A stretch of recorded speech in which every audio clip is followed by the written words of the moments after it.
Hey Narwhals, I'm your host Luke Narwhal, and welcome back to another weight loss video. Hope you're having a good day today. Let's dive right in. Embrace fat. Sounds weird, right? Well, it does work.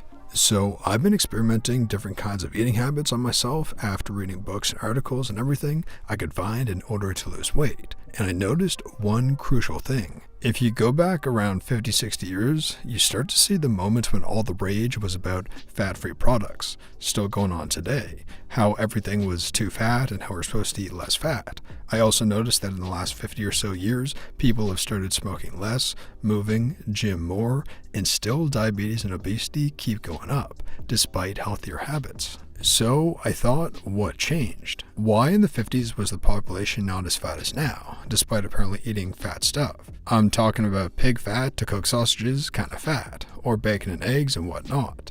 And I reached three conclusions. The food that we largely consume now wasn't available back then. I'm talking about a million products that are heavily processed. Fat-free products were not a thing, and we didn't have the food pyramid, claiming carbs were supposed to be 50-60% of total calorie intake, according to the USDA. So at some point, I just said, F all the normal guidelines. I'm gonna do my own stuff and revert the famous pyramid. Gonna go fat, and oh boy, I went to Fatland. Had bacon, sausages, full-fat milk, cream, cheese, you name it. But I also changed one more thing I didn't buy: heavily processed food, or transformed food.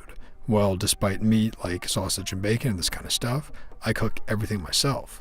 Despite every single person around me thinking, you must be crazy, I kept going, and well, I lost around 10 kilograms in about 3 months. Astonishing.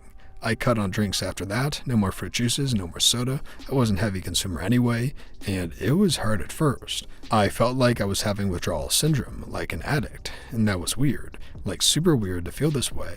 It has been a year now and I didn't gain anything back, and I'm maintaining my weight. I also found out that I need to eat less, just out of nowhere. I just don't feel hungry anymore. It is gone. I now eat 2 meals a day and it's enough.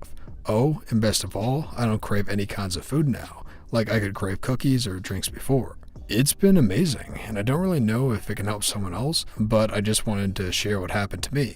Have a nice day. I have found that fat to be the key to my satiety.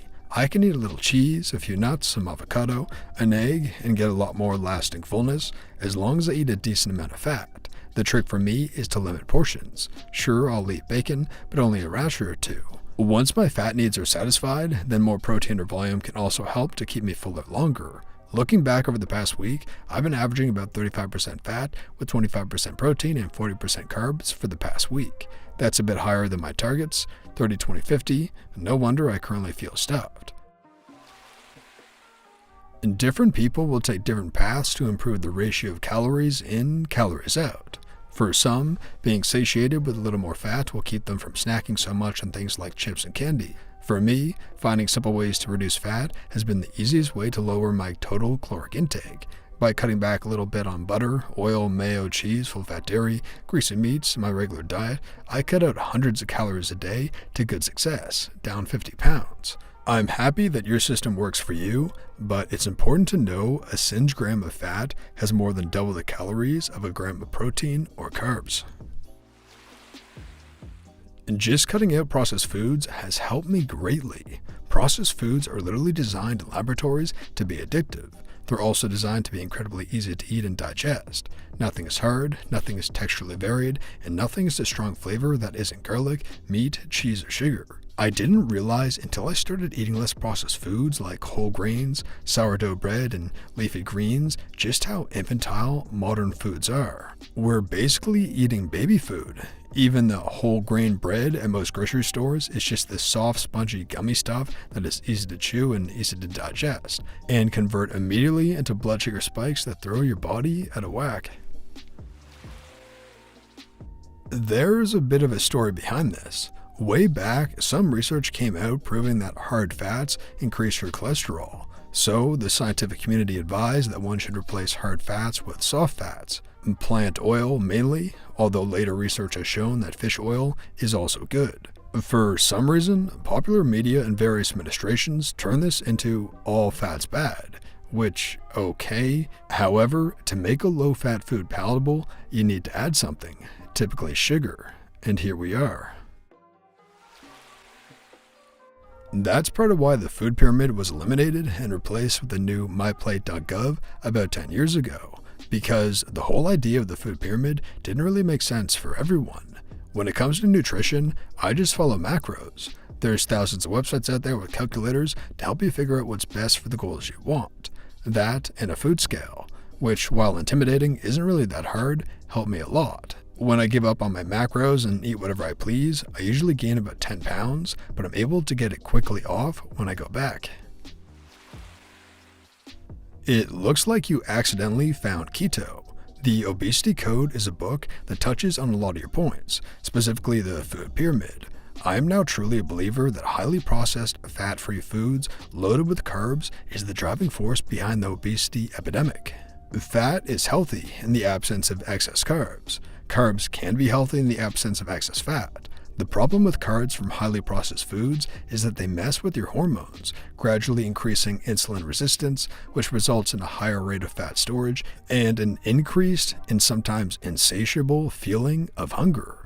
At least that's one man's educated opinion. Take it for what it's worth. The powers that be have an obligation to the mega industry of grain farmers they created. It would be an economic disaster to steer people away from their goods now. A bunch of other things in that period changed too, though. Cities have been designed to prioritize driving over walking. There are fewer jobs that involve a lot of physical activity, food delivery is easier, and people work longer hours and have less time to cook. There are more highly processed foods, and they're designed to be hyper-palatable. People are under a lot of stress and don't get enough sleep. It's easy to blame sugar, and there's plenty of reasons to cut down on sugar, but there's a lot of people for whom sugar isn't the problem. Nor are carbs necessarily a problem, since historically a lot of cultures have had high-carb diets, and obesity was mainly a problem for wealthy people. I don't think we need to be afraid of fat, but as with all things, moderation is better than demonizing one kind of food and lionizing another, whether that's sugar, fat, protein, or whatever. Calories in, calories out. Eat less than your body needs and you will lose weight. There's no magic diet. If keto works for you, do keto. If carbs work for you, eat carbs. Protein is required for your body to build and maintain. It's the only macro you have to monitor. It's all about eating smart, eating for refueling your body. Removing pleasure from food is the hardest thing to do, but when you do, you'll lose weight, because processed, sugar-loaded, calorie-dense food won't appeal to you anymore. You're sorta over-explaining the issue. Overly processed foods are causing these issues. Carbs, specifically the act of adding sugar to everything via products that become even more heavily processed as each decade rolls by. There's plenty of natural low-fat products. If you eat 400 calories of fat-free Pringles a day, well, it's not the fat-free part that's hurting you. Switching to keto, a high-fat diet, can help solve several issues that come from processed foods. Acne, celiac, diabetes, plus others I can't think of at the moment. Plus, your body will burn fat for fuel, maybe the extra fat you wish was gone, quicker than being on a carb diet that burns the carbs first. Just don't ignore your veggies and cram sodium down your gullet. You need extra salt, but you need a diverse diet regardless. And that brings us to the featured narwhal of the day. Hope you enjoyed the video and hope you have a great day, but let's go ahead and go to the featured narwhal of the day. Finally, 30 pounds down, and now I can get into my suit.